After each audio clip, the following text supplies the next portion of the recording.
Hi. Just want to show you a little bit of taking a quiz or test in WeBWorK.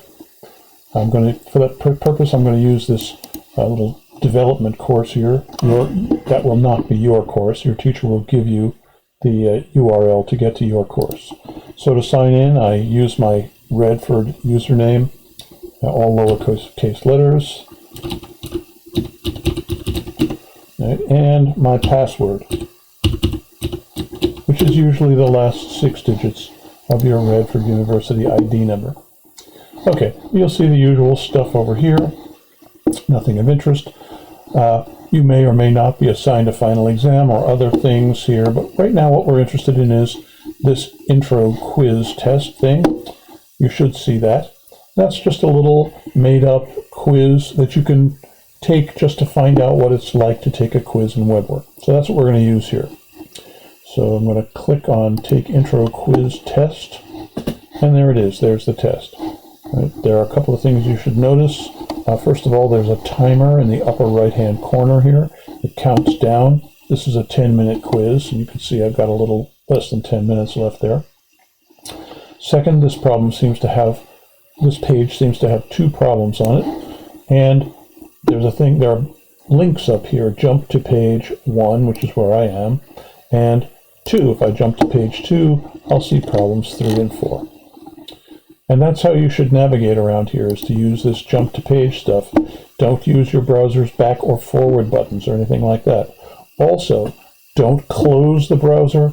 Don't navigate to another page or anything like that, because if you do that, you will not be allowed to continue the quiz or test.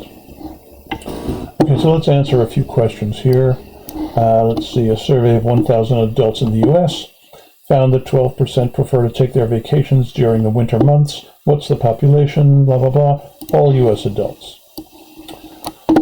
Determine whether the following examples of data are quantitative or qualitative. Telephone numbers, qualitative, right? They don't result from counting or measuring, even though they're numbers. Same for Social Security numbers. Daily high temperatures in July, that's quantitative. They come from measuring temperature. States of residence, qualitative, they're not even numbers. Numbers of children and families, quantitative. Okay, so it's 2 problems.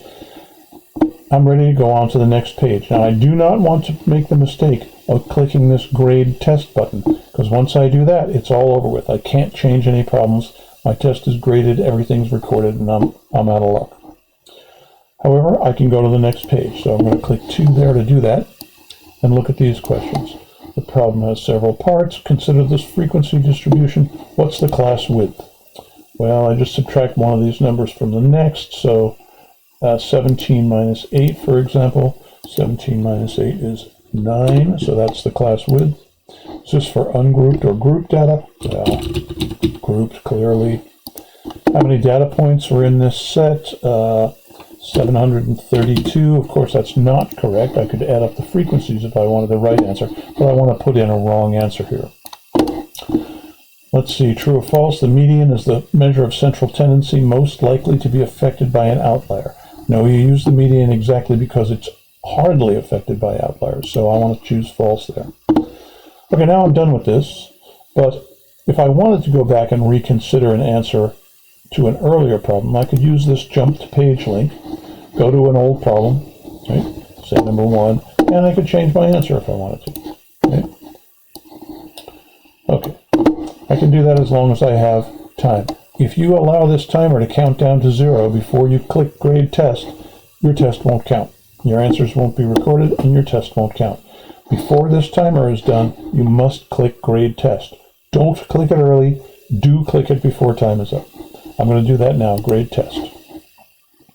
Okay, let's see, my score on this test, number 1, that's the first time I've taken this test, was recorded. My score was 3.67 out of 4. Right? So I did pretty well. Let's see, I got this one I got right. This one I got all correct. Sometimes you can see what you got correct on these, and sometimes you can't, depending on how your instructor has set the problem. Jump to page 2. Well, it doesn't look like I can see what I got right or wrong here. So, but in any case, something must be wrong. I know what it is. It's this right here, right? I knew I did that on purpose. Okay, Now if I go back to the course, I can go to the grades link, and I can see how I did on each question, right? Numbers 1, 2, and 4 I got completely correct, and on number 3 I got 67%. Okay, when I want to log out, I just click log out, and Bob's my uncle. That's about all you need to know to take a test on WeBWorK. Real tests are longer, but there really isn't much difference in how they're done. Good luck.